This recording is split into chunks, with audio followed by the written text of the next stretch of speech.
નમસ્કાર વિદ્યાર્થી મિત્રો, સ્વાધ્યાય 6ની અંદર ત્રિકોણમાં આપણે ઘણી બધી માહિતી જોઈ ગયા.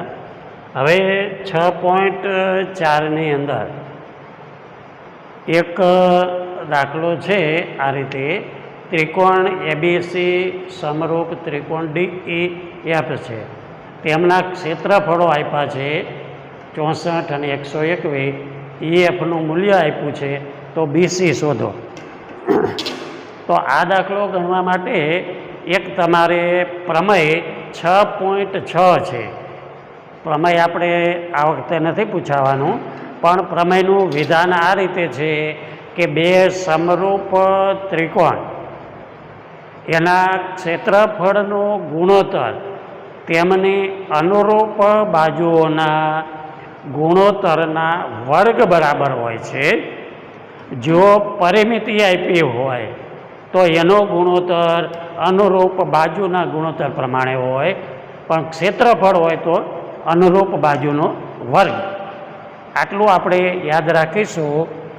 એના આધારે આ જે પ્રમેય 6.6 છે એના આધારે 6.4નો પહેલો દાખલો છે.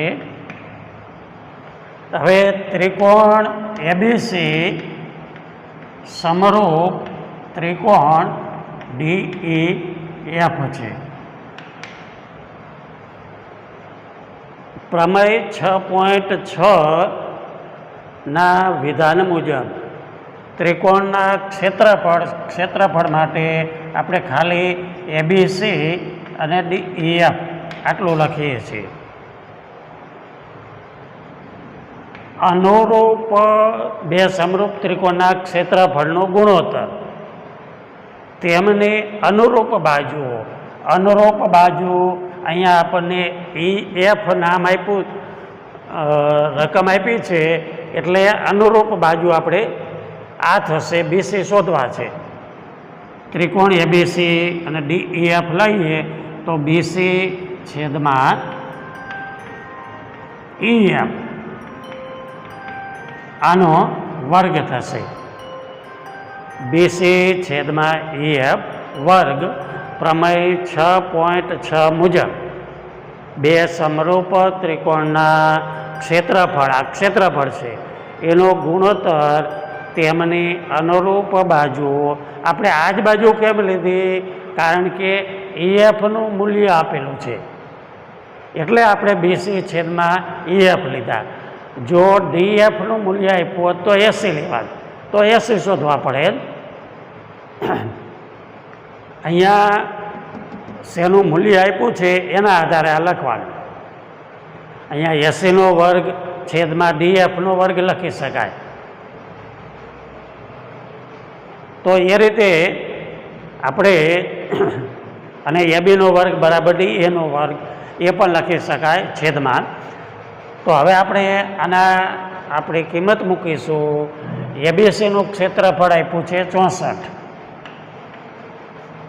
DEFનું ક્ષેત્રફળ આપ્યું છે 121 બરાબર. BC શોધવાના છે. EF બરાબર 15.4 આપ્યા છે વર્ગ. હવે 64 એટલે આપણને ખબર છે 8નો વર્ગ, 121 એટલે 11નો વર્ગ.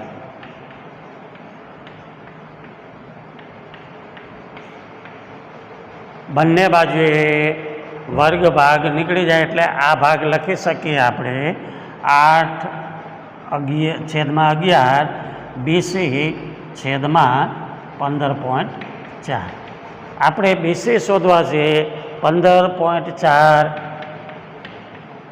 BC બરાબર 8 ગુણ્યા 15.4 છેદમાં 11. અહીં તમે જુઓ છેદ ઉડશે. 11 એકા 11, દશાંશનું ચિહ્ન, 4 વજા 11 ચોક 44.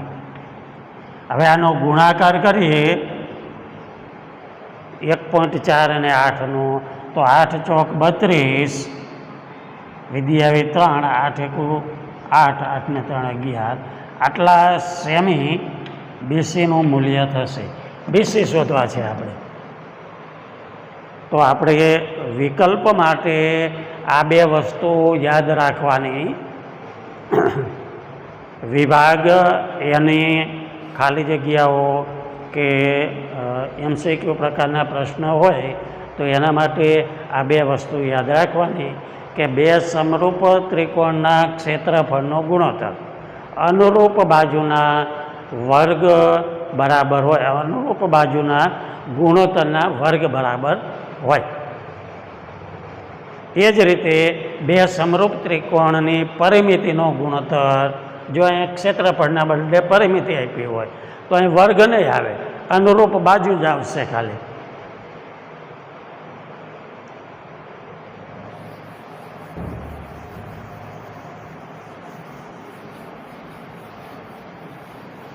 ત્યાર પછી 8મો દાખલો છે, જેમાં DABCનું મધ્યબિંદુ હોય એવા બે સમબાજુ ત્રિકોણો ABC, ત્રિકોણ ABC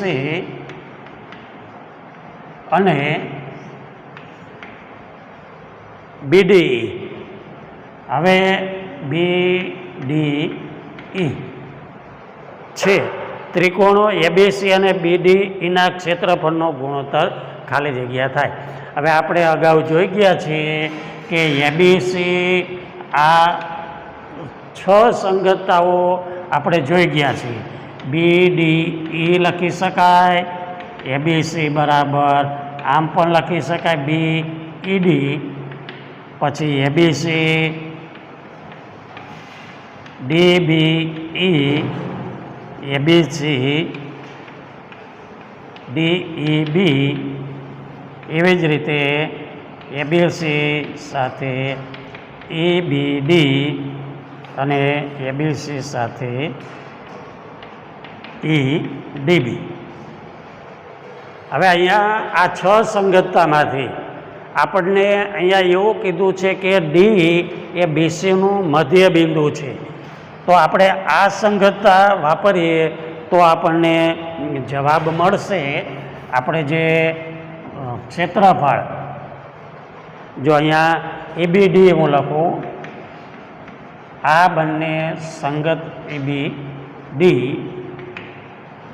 ABC સમરૂપ EBD.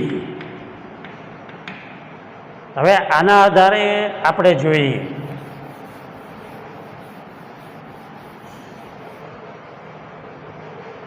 તો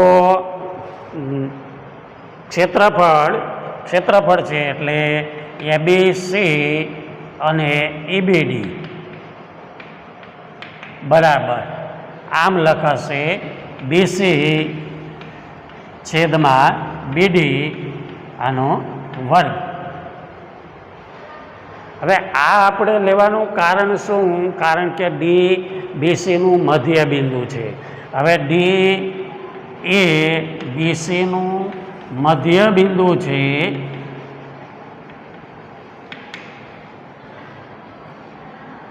માટે BD બરાબર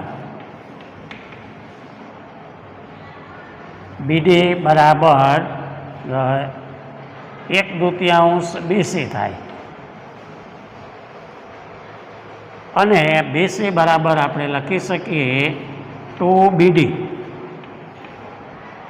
BC બરાબર 2BD, કારણ કે D એ BCનું મધ્યબિંદુ છે એટલે 2BD ભેગો કરો એટલે અહીંયા આપણે BCની જગ્યાએ 2BD લખી શકીએ એટલે BD ઉડી જશે. અહીંયા કંઈ ન હોય તો 1 સમજવાનું એટલે 2નો વર્ગ 4, 1નો વર્ગ 1 એટલે ક્ષેત્રફળનો ગુણોત્તર શું આવશે? 4/1. એટલે આ આપણો જવાબ છે 4/1.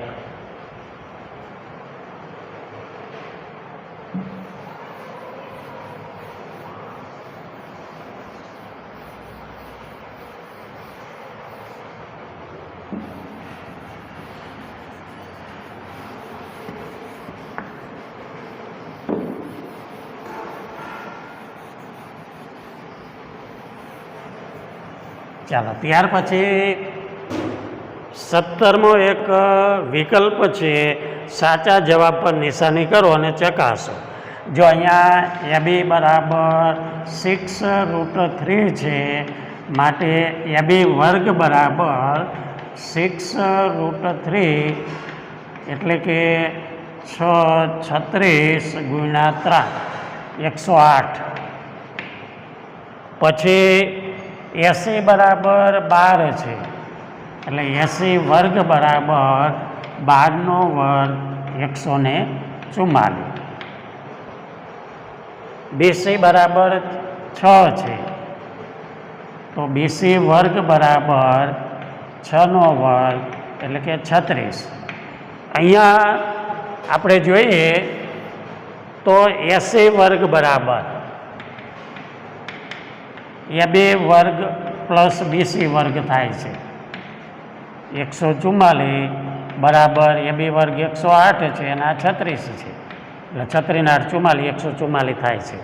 પાયથાગોરસ પ્રમેયનું પ્રતિપ્રમેય, પ્રમેય કે પ્રતિપ્રમેય પરીક્ષામાં પૂછાવાના નથી, પણ એના ઉપયોગોના આધારે આ વિકલ્પો આપણે સમજવા પડે. અહીંયા મોટી બાજુ આ થશે 80, કાટકોણ ત્રિકોણની મોટી બાજુ 80 થશે.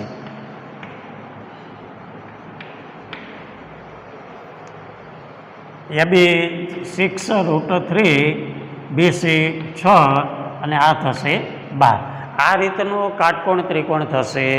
હવે પાયથાગોરસનું પ્રતિપ્રમેય છે, કર્ણની સામેની બાજુ કાટકોણો હોય. તો આ કાટકોણ ત્રિકોણ છે, કાટકોણ ત્રિકોણ થશે. હવે કાટકોણ ત્રિકોણ હોય એટલે કે આ B90 છે, આપણે 45, 60, 90, 120 આમાંથી જવાબ લેવાનો છે. તો પાયથાગોરસના પ્રતિપ્રમેય ઉપરથી આ જવાબ મળશે. કર્ણની સામેનો ખૂણો એ કાટખૂણો હોય. પાયથાગોરસનું પ્રમેય છે, પાયથાગોરસનો સિદ્ધાંત છે કે કાટકોણ ત્રિકોણમાં કાટખૂણો બનાવતી બે બાજુનો વર્ગનો સરવાળો કર્ણના વર્ગ બરાબર હોય. અને એનું પ્રતિપ્રમેય છે કર્ણની સામેની બાજુ કાટખૂણો હોય, એટલે કે B90 હોય. એટલે આ કાટકોણ ત્રિકોણ છે, કાટકોણ ત્રિકોણ એટલે જવાબ આવશે આપણો અહીંયા 90. તો આ રીતે અહીંયા આપણે છઠ્ઠો સ્વાધ્યાય પૂરું કરીએ છીએ. જેટલું ચાલ્યું છે એટલું પાકી નોટમાં ઉતારવાનું રહેશે. નમસ્કાર.